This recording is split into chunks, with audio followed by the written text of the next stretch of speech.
What's up guys, my name is Ace, and welcome back to another Black Ops 7 gun guide. In today's episode, we're going to be diving deep into the stats of the MK.78 LMG, and toward the end of the video, I'm going to be sharing a few excellent attachment combinations to try out. And starting it off, as always, let's have a look at our rate of fire, and it is worth noting there is a pre-fire delay on this at 33 milliseconds. That's designed to simulate an open bolt delay. So this means every time you initially pull the trigger, there will be a 33 millisecond delay before the gun fires, and then after that, it will fire at a rate of 652 rounds per minute, which is a little bit on the slower side for an LMG. And with this gun, it is going to be a 4 to 5 shot kill. It is worth noting it will be a 4 shot kill in the first 2 damage ranges. And with that 4 shot kill, we're killing in 276 milliseconds, keeping in mind this excludes that pre-fire delay. And in most situations, you will need to add that pre-fire delay in there to get your realistic time to kill. I just personally like keeping those separated because it doesn't really tell the whole story and apply to all situations if you just add those together all the time.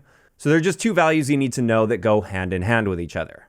As for headshots, in that first damage range, we only need 1 headshot mixed in to reduce it to a 3-shot kill for an incredible time to kill potential at just 184 milliseconds. So that means headshots are quite powerful with this gun, even without having to use that headshot barrel.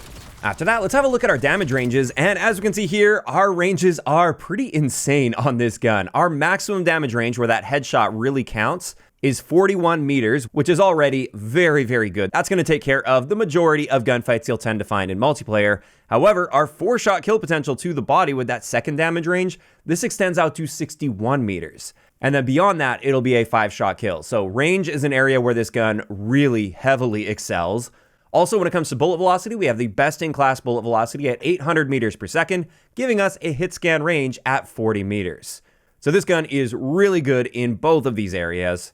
However, of course, you could increase those values even more with the long barrel, velocity barrel, or hybrid barrel. Generally speaking, these are overkill in my eyes, depending on what you're combining them with, of course. And then finally, we do have rapid fire on this, which increases our rate of fire up to 747 rounds per minute. We do have the same 33 millisecond pre-fire delay though, and this will give us a 4-shot time to kill at 241 milliseconds, which is very fast. Even when you add that pre-fire delay in, that's a very impressive time to kill. And with this, you just see a 10% reduction to range and velocity, and then of course you will also be seeing recoil downsides with that. As for hardcore, this gun will be a 1-shot kill anywhere in the body at any range, as long as you're not shooting through something, which is excellent. However, in saying that, that doesn't necessarily make this like the best gun in hardcore, simply because it's an LMG, so you've got slower handling stats, and you have that pre-fire delay to consider before that shot registers, whereas many guns will kill in 1 shot without having to worry about that at all. In either case, after that, let's have a look at our hipfire spreads, and our hipfire is pretty bad with this gun, even for an LMG. And so if you aren't using attachments to improve your hipfire spread, you're typically going to want to avoid hipfiring unless you're like point blank range or just in a really desperate situation. And now let's talk about recoil. This gun is generally quite accurate. I do consider it to be the most accurate LMG in the game currently. It generally kicks straight upwards with just a little bit of an S shape mixed in there. So there is a little bit of zigzagginess, a little bit of horizontal recoil, but it's really manageable. It's not that bad, and it doesn't climb too fast on you as well. So very manageable recoil pattern in my eyes, at least. As for handling, this is another area where the MK.78 doesn't excel. It's actually the worst in the LMG category. And keep in mind, LMGs are already pretty bad in this area. So that's really saying something. You're either going to want to make sure you stack heavy with attachments to help out in this area, or you'll have to adjust your playstyle to ensure that you're not being too aggressive, because these slow handling stats won't allow you to react fast enough to deal with SMGs and assault rifles. After that, let's have a look at our reload add time, which is not bad for an LMG, but it is still quite slow. It's 4.72 seconds with the default 75-round magazine. That's slightly better than average for LMGs, but still quite slow when you put it up against like an assault rifle or SMG, and you will have to plan your reloads accordingly. However, we could improve that slightly with the fast mag attachment, or we could use one of 2 extended mag attachments to improve our capacity. And then we also have a belt-fed mag option. That is the prestige attachment, and we're going to be diving deep into that in just a little bit. But before we do that, I do want to have a look at mobility, and just like with handling, this has the slowest mobility stats in the LMG category. And again, that's really saying something since LMGs are quite slow. And so this is one of the slowest movement speed guns in the entire game. And there we go. That wraps it up for the base stats of the MK.78. Now let's dive deep into that prestige attachment, which, like I said, is the belt-fed mag. And with this, you now have a magazine capacity at 500 rounds. That's your total reserve ammo as well. And instead of reloading, now you have to worry about overheating your gun. So if you fire for too long consecutively, you will overheat the gun and you'll have to wait for a cooldown at that point before you can fire again. And with this, if you're to just hold down the trigger non-stop until it overheats, you can fire 55 rounds. And then once you do overheat the gun, it will take 7.1 seconds before you can fire your gun again. That's a very long time, much longer than the standard reload time with this gun. And as a result, you definitely want to try to avoid overheating. Realistically, you're generally not going to be holding down the trigger for 55 full rounds though. And if you're just using this normally, going from gunfight to gunfight, overheating is something you really won't have to worry about all that much, if at all. As for the additional benefits here, we see a really nice improvement to our hip spread values while using this attachment. And it's worth noting that also applies to our tactical stance spread if we are using a tactical stance loadout combined with this, since tactical stance does appear to be directly tied to your hipfire spread values. So really nice improvements there. It also helps with our recoil. However, the stated cons also says that it introduces some aim down sight spread, so it won't be pinpoint accurate and firing directly where you're aiming. However, based on my testing, I'm just not seeing that at all. I don't know if this is bugged and there should be some spread present here and it's just not, or if that spread is just so minimal that it's just not even detectable. In either case, when looking at that recoil side by side compared to the base gun, this is just straight up better, even when considering the fact that there may be some spread in there. I'm not seeing it. And then finally, this does improve our base walking speed and our aim walking speed. So tons of upsides with this, and really not much of a downside at all unless you're consistently overheating this gun.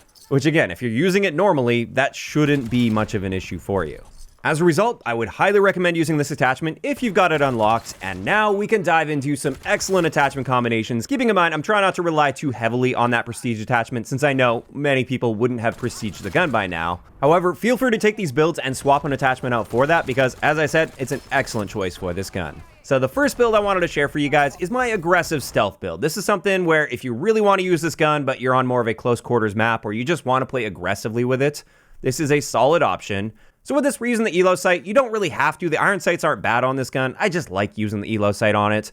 We have the Recoil suppressor because I don't care about the range and velocity reductions. This gun can afford to lose a lot in those areas, especially if I'm being aggressive, and they'll still be more than enough for me. And this also improves recoil a little bit. We're also using the fast mag attachment, the 65 round mag. That's going to slightly improve our handling stats, combined with the rear grip that's helping as much as possible with our aim down sight speed. So we do get our aim down sight value down to 375 milliseconds, which is a very nice improvement over the base aim down sight time, even though it is still a bit on the slower side. And then finally, we're topping this off with rapid fire, so we maintain a really nice time to kill potential.